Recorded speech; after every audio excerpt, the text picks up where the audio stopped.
Hello and welcome back. I'm Vandana and we are learning English grammar of class 5. This is EduRise series by Amit Publishing House and here is the book Grammar Pinnacle.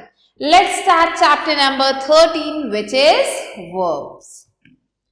So verbs tell us what noun and pronoun are. ये जो verbs है ये हमें बताते हैं कि ये noun और pronoun क्या है, what they do, ये क्या कर रहे हैं, सोच रहे हैं, बोल रहे हैं and है इनके पास. Examples, this place is nice. तो इसके बता रहा है state of being बता रहा है जो कि denote किया जा रहा है verb to be से. Next, Neha waters the plants every morning. So यहाँ पे waters क्या बता रहा है, एक physical action बता रहा है. He always remembers my birthday. यहाँ पे एक mental action की बात हो रही है. आकाश हैज अ न्यू फोन, ये एक वर्ब है जो कि डिनोट कर रहा है पोजीशन को.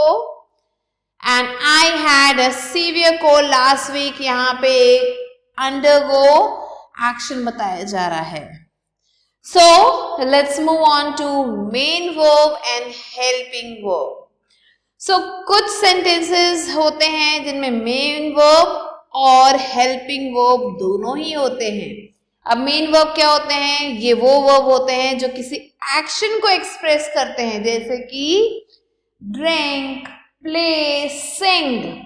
हेल्पिंग वर्ब्स जिन्हें हम ऑक्सिलरी वर्ब्स के भी नाम से जानते हैं, ये वो वर्ब्स हैं जो मेन वर्ब से पहले आते हैं और वर्ब को हेल्प करते हैं, उन्हें ये एक्शन को डिस्क्राइब करने में मदद करते हैं सेंटेंस में. Let's move on to teeny mini. Helping verbs do just what their name suggests. जैसे कि इनका नाम है helping verbs, वही ये काम करते हैं, ये हेल्प करते हैं. ये क्या करते हैं, मेन वर्ब को हेल्प करते हैं ताकि उनको कंप्लीट बना सके. And they tell us about the time of action. ये हमें टाइम ऑफ एक्शन के बारे में बताते हैं. एक्शन कब हुआ है, प्रेजेंट में, पास्ट में या फिर फ्यूचर में. Now let's move on to the table and know the forms and functions of the helping verbs. क्या क्या forms हैं इनके, क्या क्या इनके functions हैं, ये चीजें हम पढ़ेंगे. तो form है be form. be form में ये सारे आते हैं, is, am, are, was, were, will be, shall be. And इनको present में हम is, am, are लिखते हैं क्योंकि ये जो है यूज किए जाते हैं जनरल सेंटेंसेस में भी हम इन्हें यूज करते हैं. फिर उसके बाद पास्ट में ये was, were बन जाते हैं और फ्यूचर में will be, shall be बन जाते हैं. Next have. so have जो है इसका जो हेल्पिंग वर्ब्स है वो है has, have, had. And present form में has और have यूज करते हैं, पास्ट फॉर्म में हम had यूज करते हैं और फ्यूचर में हम will have, shall have use करते हैं. नेक्स्ट आता है do, जिसे हम जो ज्यादातर जो क्वेश्चंस पूछने के लिए यूज करते हैं या फिर एम्फसाइज करने के लिए यूज करते हैं. एंड इसके जो हेल्पिंग वर्ब्स हैं वो है डू, डज, डिड. डू और डज को हम जो है प्रेजेंट टेंस में, डिड को जो है पास्ट टेंस में यूज करते हैं and will do, shall do को हम फ्यूचर टेंस में यूज करते हैं. Now look at the examples to see how the main verbs and helping verbs function. अब जो हम एग्जांपल देखेंगे जिससे हमें पता चलेगा कि कैसे ये दोनों ही मेन वर्ब्स और हेल्पिंग वर्ब्स काम करते हैं. तो यहाँ पे आप सेंटेंस देख सकते हैं, the workers are putting up a tent. तो यहाँ पे आर हमारा हेल्पिंग वर्ब है और पुटिंग मेन वर्ब है. The Sharmas were living in Pune before. So were हमारा हेल्पिंग वर्ब है और लिविंग जो है मेन वर्ब है. Now let's move on to work out. Here A exercises. Underline the main verb and circle the helping verbs in the following sentences. So main verb को हमें क्या करना है, underline, और helping verb को करना है circle. So first sentence is they have a very beautiful house in Kashmir. उनका बहुत सुंदर घर है कश्मीर में. So यहाँ पे हम क्या करेंगे, have को हम underline करेंगे. यहाँ पे have जो है मेन वर्ब का काम कर रहा है. Next second, she will go home after class. So will है हमारा यहाँ पे हेल्पिंग वर्ब और गो है हमारा मेन वर्ब.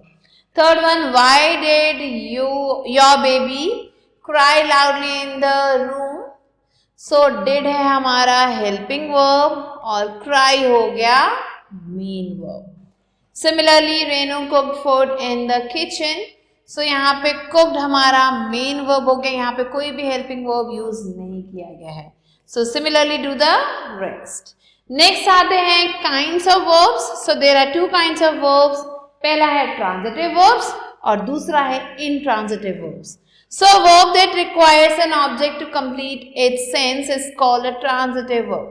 ऐसा verb जिसमें जो है एक object की जरूरत होती है अपने सेंस को पूरा करने के लिए, उसे हम transitive verb कहते हैं.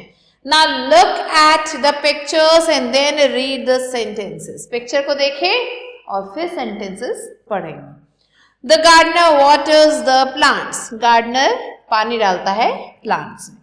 रुचि reads a book. Ruchi book read करती है. The hunter killed the deer. Hunter deer को kill करता है. Next आते हैं intransitive verbs. So an intransitive verb is one that does not require an object to complete its sense. अपने sense को पूरा करने के लिए ऑब्जेक्ट की जरूरत नहीं होती है. So यहाँ पे भी चलिए देखते हैं, पिक्चर्स दिए हैं और सेंटेंसेस पढ़ते हैं. तो पहला है the baby sleeps. बच्चा सोता है. He laughs. वो हंसता है. The sun shines. सन चमकता है. The horse runs fast. Horse तेजी से दौड़ता है. तो इन सब में हम किसी भी ऑब्जेक्ट को नहीं लिख रहे हैं और उसके बिना भी ये सेंटेंस मीनिंगफुल लगते हैं. सो वो सेंटेंसेस जिसमें हमें जो है ऑब्जेक्ट की जरूरत नहीं है वो इनट्रांजिटिव कहलाते हैं. So let's quickly move on to workout. B exercises that we have to underline the transitive verb and circle the intransitive verbs in the sentences. तो पहला है the glass broke. ग्लास टूट गया. सो यहाँ पे जो है हमारा जो है broke क्या है? intransitive verb. Next, the baby smiled sweetly. So यहाँ पे smile हो गया हमारा intransitive verb. Now the third one is you could catch a cold. So यहाँ पे catch को हम underline करेंगे. This is transitive verb क्योंकि यहाँ पे एक ऑब्जेक्ट यूज किया गया है cold. Next, fourth one, oil floats on water. So अगर हम कहते हैं oil floats, oil बहता है तो भी ये करेक्ट है. तो ये हमारा जो फ्लोट वर्ड है वो हमारा intransitive verb हो गया क्योंकि इसे किसी ऑब्जेक्ट की जरूरत नहीं है. Next fifth one, Mary sent a card. Mary ने भेजा. क्या भेजा? You need an object, so we will underline sent here. Next sixth one, the children laughed. बच्चे हंसे. So यहाँ पे हम laughed को क्या करेंगे?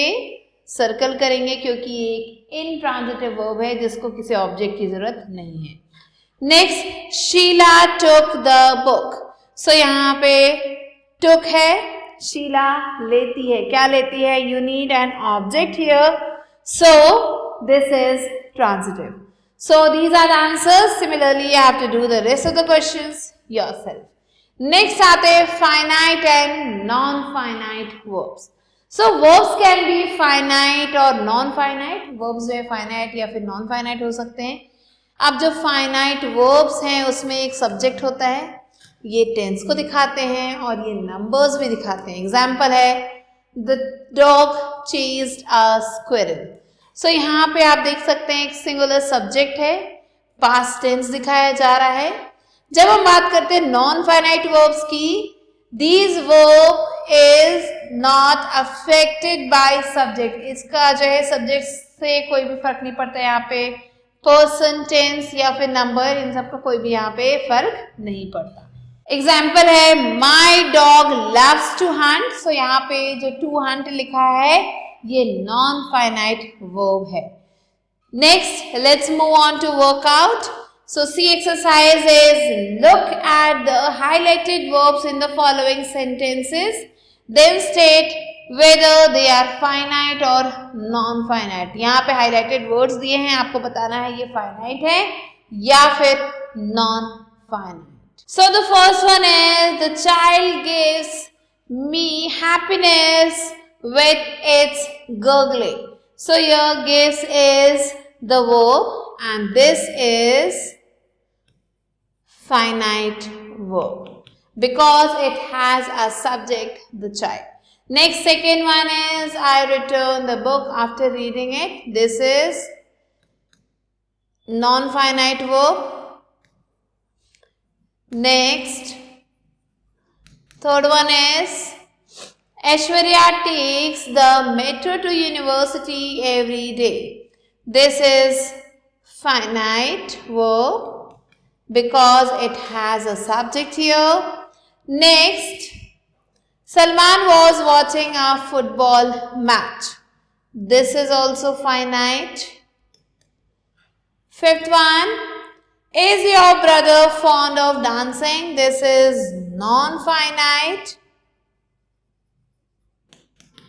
Next, I want to buy some new clothes. This is also non-finite. Next, seventh one, the carpenter repaired the broken bed. So this is finite verb. So like this, you have to write down the answers. And with this, we have completed the chapter. I hope you understood it. I'll be meeting you soon with a new video and a new chapter. Till then, stay tuned and thanks for watching.